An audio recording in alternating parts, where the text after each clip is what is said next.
이지한 사회 이지 선생입니다. 오늘 이 글자가 조금 깨진 것이 있어서 잘 보면서 잘 들으면서 해주세요. 요번에는 근대국가 수립을 위한 노력과 민족운동에서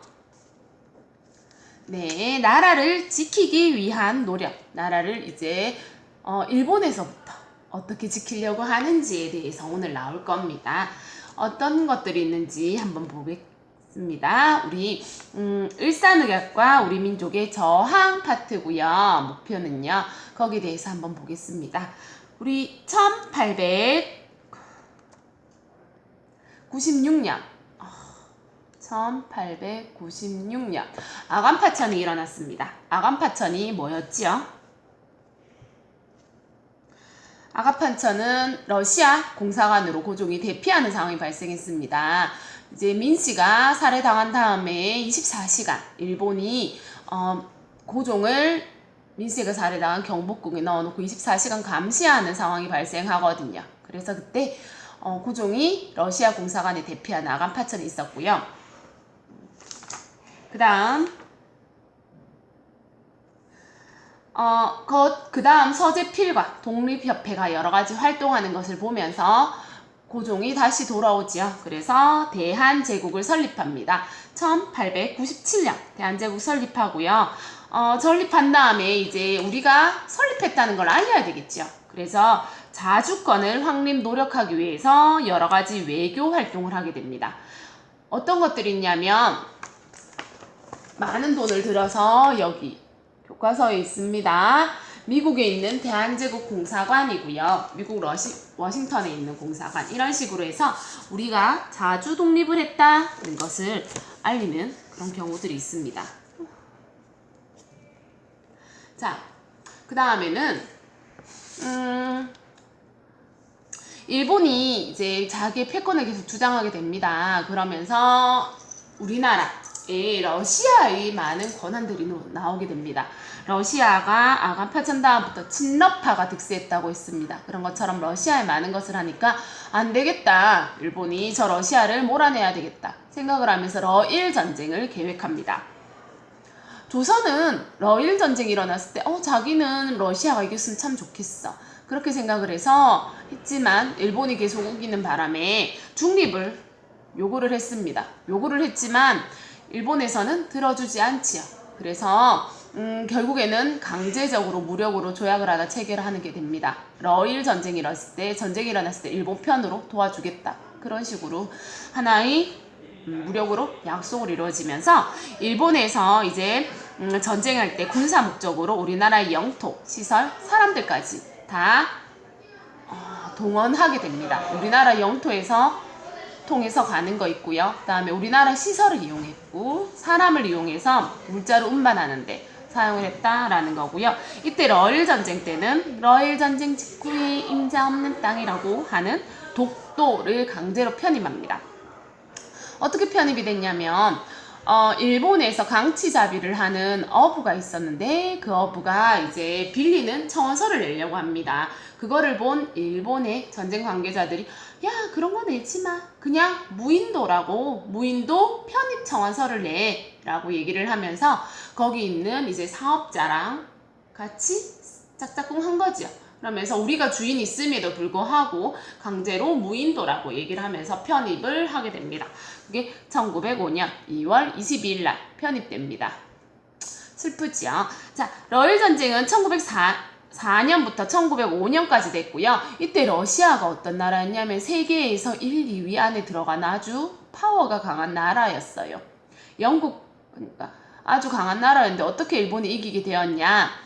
그 전에 청일전쟁이 있었죠. 청일전쟁 때 청나라가 졌음으로 인해서 전쟁 배상금을 받았습니다. 그 배상금 더하기 영국에서 봤을 때 러시아 안 되겠다 하면서 뒤로 도와주게 돼요.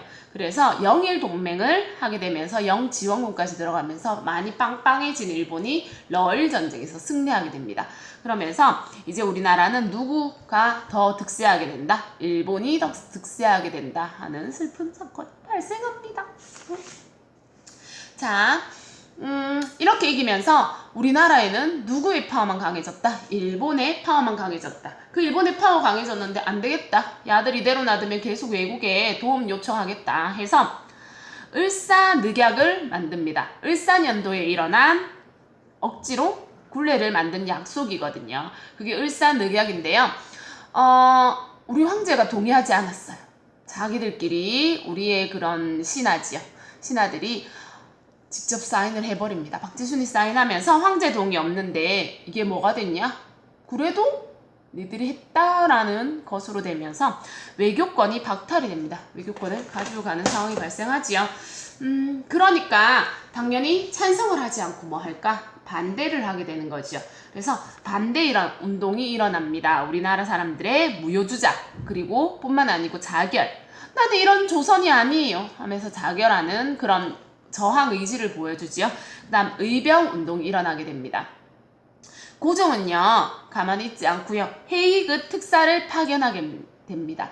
헤이그 특사는 헤이그 지역에 이제 네덜란드 만국 평화회의가 일어나는 헤이그 지역의 특사를 파견해서 누구 이준, 이상설, 이위종이라는 사람들을 여기 이 사람들을 헤이그 지역에 파견하게 됩니다. 그래서 거기에 가서 을사늑약의 무효화를 주장하는 거예요. 그거를 알리려고 갑니다. 일본의 그런 잘못된 만행들을 알리려고 가는데 일본의 반대가 일어납니다. 쟤네들 벌써 외교권 박탈된 나라야. 어디 와서 얘기하려고 해. 이런 식으로 반대를 하게 되는 거죠. 그래서 결국에는 헤이그 만국 평화회의에 들어가지 못합니다. 참 일본이 보니까 자들 너무 싫은 거야. 어디 약속을 정했고 우리 밑에 있는 나라가 자기들 마음대로 가려고 해 하는 게 일본 생각이에요. 그래서 그 반대하는 고종을 강제로 퇴위시킵니다. 왕에서 내려오게 그 위치에서 내려오게 하는 게 퇴위거든요. 그래서 퇴위시키고요. 1907년 7월 19일날 퇴위시키고 순종이 즉위하게 됩니다. 마지막 왕이죠.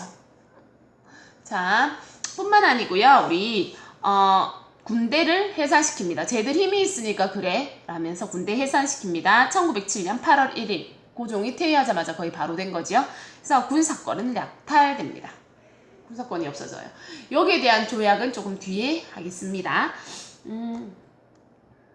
자, 나라를 지키기 위한 노력이 몇 가지가 있거든요. 그래서 그 중에서 먼저 항일 의병 운동 하겠습니다. 일본에 저항하는 의로운 병사들의 운동이라고 생각하면 조금 쉬울 거고요. 우리 의미의병은 앞에서 했어요. 1895년 의미사병 기억나지요? 명성황후 시해 사건인 의미사병 더하기 단발령. 단발령도 여러분들 알 거예요. 머리 자르는 것. 그 두 개를 합쳐져서 의미의병이 일어났었거든요. 1895년. 그 다음 두 번째 을사늑약. 위에서 했던 외교권 박탈하는 것. 이때는 양반인 최익현도 여러 가지 운동하는 그런 이끈다 의병 대장 정도 되겠지요. 그 다음 평민인 신돌석도 의병 대장이 되는 겁니다. 이런 식으로 해서 평민이든 양반이든 상관없이 모든 사람이 다 같이 저항 운동이 일어났다라는 것이 생각하시면 되고요. 그 다음 전국적인 항일 의병 운동이었다라는 건데요. 교과서 보면 여기 최익현은 여러분들 개항에 할 때 아마 받는 분이고요. 요 밑에 보면 신돌석 있습니다. 이렇게 생긴 사람은 아니고요. 이렇게 생길 것 같다라는 그림을 그려놓은 거고요. 그 다음 이게 전국적으로 항일 의병 운동이 일어난 그림입니다. 여기에 표시되지 않은 여기는 큰 사건만 표시되어 있습니다. 여러 가지 의병 대장들도 나와 있어요. 교과서 조금 더 참고해 주세요. 자, 그 다음 위에서 했던 우리 군사권 박탈되는 게 정미 7조약이에요. 1907년. 어떤 것들이 있냐면 입법권, 법을 정하는 것, 사법권, 법을 행사하는 것, 행정권, 국가의 여러 가지 돈 관련한 것들 아니면 국가의 여러 가지 행정 업무들을 관리하는 게 행정권, 그 다음 군사권을 다 정미 7조약 때 박탈됩니다. 그러므로 인해서 특히 항일 의병운동 관련된 거는 군사 관련해서 군사권 박탈이 1907년 정미 7조약 7가지 조약이고요. 군대 해산이 됩니다. 그럼 그 군인들은 어디로 갈까? 가만히 있을까? 아니겠죠. 그 군인들이 이제 의병운동 하는 곳으로 갑니다. 그래서 이제는 무작 항일의병 전쟁이 되는 거예요. 네, 무기를 가지고 전쟁처럼 크게 일어나는 것. 그래서 용어가 조금 달라지는, 용어가 좀 격해지는 느낌이 있겠죠. 전투력 강화, 신식 무기와 새로운 전술들, 군인들이 들어가니까 조금 더 전술이 됐겠죠. 뿐만 아니고 조직적이고 다양한 계층에서 다 같이 이제 의병 전쟁으로 일어난다고요. 근데 결국에는 우리나라의 주권이 빼앗깁니다. 국권 피탈이고요. 1910년 무력으로 우리나라가 이제 강제로 나라의 통치권을 빼앗기는 상황이 발생합니다. 빼앗기니까 일본에서는 더 어떻게 할까? 야들 이대로 안 놔두겠죠. 그래서 열심히 반대하는 사람들을 많이 탄압을 합니다. 어떤 탄압을 한지 조금 뒤에 나중에 할게요. 자, 그럼으로 인해서 약화되고 소규모가 되면서 더 이상 조선 안에서는 힘들다. 포기는 하지 않아요. 절대. 그러면서 어디 가냐? 만주랑 연해주로 이동해 갑니다. 만주, 연해주가 어디냐면 우리나라 이렇게 땅에 있으면 요 위에 있는 곳이 만주고요. 여기 러시아 쪽, 청나라 쪽에 조금 더 가까운 곳이 만주고요. 그 다음 러시아 쪽이 연해주입니다. 만주랑 연해주, 우리나라 양쪽으로 흩어지면서 일본에서 간섭하는 걸 좀 줄이면서 그래도 의병운동하는데 좀 열심히 할 수 있도록 장소 이동해서 열심히 하고 있습니다. 의병운동이 첫 번째 무력 쪽이고요. 뿐만 아니고 우리 민족의 실력을 향상시키기 위해서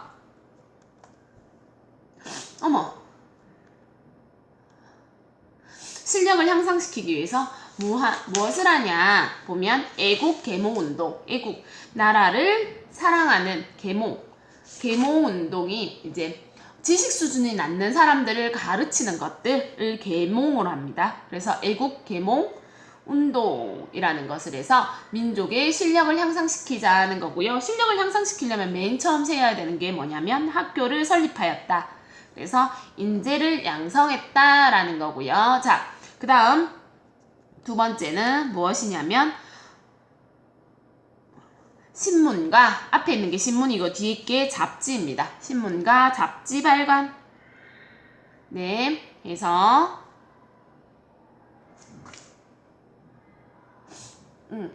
그래서 신문과 잡지로 여러 사람들이 읽게 되니까 사람들을 계몽한다 라는 거예요. 자, 그럼 세 번째는 산업을 발전시킵니다. 산업 발전시켜서 나라를 부유하고 강하게 만들자. 나라 부강하게 하는 게 그 다음 일이었어요. 그래서 애국계몽운동 세 가지, 학교, 신문, 잡지, 그리고 산업 발전이 있었습니다. 세 번째, 여러분들 잘 알아야 되는, 우리 대구 사람이 잘 알아야 되는 국채보상운동. 우리 국채보상공원 알죠? 시내에 있는 그 국채보상운동을 기념하기 위해서 지은 공원이 국채보상공원이고요. 지금 하는 거는 국채보상운동입니다. 글자가 가려진 관계로 밑에 다시 할게요. 자, 경제적,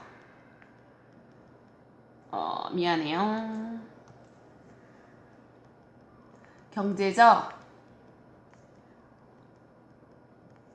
경제적 자립하기 위해서 이 운동이 일어났는 거고요. 그 다음에 언제? 1907년. 네, 시작했습니다. 누가? 대구의 서상돈이라는 사람이 제의했다. 그래서 국채보상공원, 시내 쪽에 가면, 반월당 쪽에 가면 서상돈 저택도 있습니다. 여러분들 시간 날 때 부모님들과 함께 주말에 가면 참 좋을 것 같아요. 이런 식으로 돼서 국채보상공원, 국채보상운동을 한 곳이 되고요. 자, 이제는 신민회라는 곳이 생겼어요. 우리 신민회 1907년에 있는 비밀단체고요. 나라 힘을 기르기 위해서 여러 가지 했습니다. 안창호와 양기탁이 주요 사람이 되겠지요. 이끈 사람이라고 생각하면 조금 더 편할 겁니다. 교육 강화하기 위해서 했는데 이승훈이라는 사람이 이제 정주에 세운 오산 학교가 있고요. 그 다음 안창호 선생님이 평양에 세운 대성학교가 이때 있습니다. 교육 강하고요. 그 다음 민족의 기업을 육성하였습니다. 산업의 발달을 위해서. 그 다음 장기적인 무장 독립투쟁. 짧게 단편적으로 싸우면 우리 안 되겠다 싶어서 길게 독립투쟁할 수 있도록 들어가자 했는 거고요.